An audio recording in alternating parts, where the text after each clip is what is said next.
তো লায়াবিলিটি। বাংলাদেশের জনপ্রিয় অভিনেত্রী আজমিরি হক বাঁধন ইতোমধ্যে দেশের গণ্ডি পেরিয়ে পা রেখেছেন বলিউডে। গেল 5ই অক্টোবর ওটিটি প্ল্যাটফর্ম নেটফ্লিক্সে মুক্তি পেয়েছে বাঁধন অভিনীত খুফিয়া। মুক্তির পরই ব্যাপক প্রশংসা কুড়াচ্ছে সিনেমাটি। এটি নির্মাণ করেছেন বিশাল ফরদাস। মুক্তির পর বাঁধনের খুফিয়া দেখে দুই দেশের শোবিজে ভূয়সী প্রশংসা পাচ্ছেন তিনি।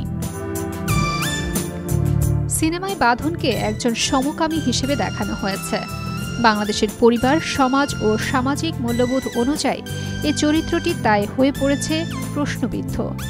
পর্দায় টাবুর সঙ্গে বাঁধনের সমকামিতা নিয়েও আলোচনা সমালোচনা হয়েছে। তবে এসব সমালোচনা তোয়াক্কা করছেন না বাংলাদেশি এই অভিনেত্রী।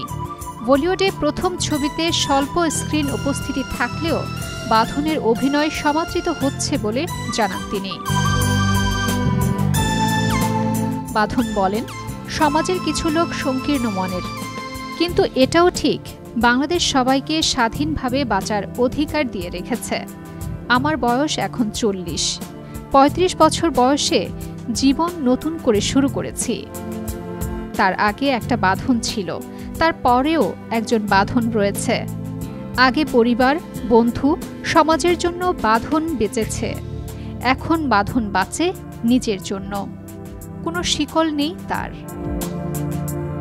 ফারহানা আহমেদ, আনন্দ টিভি।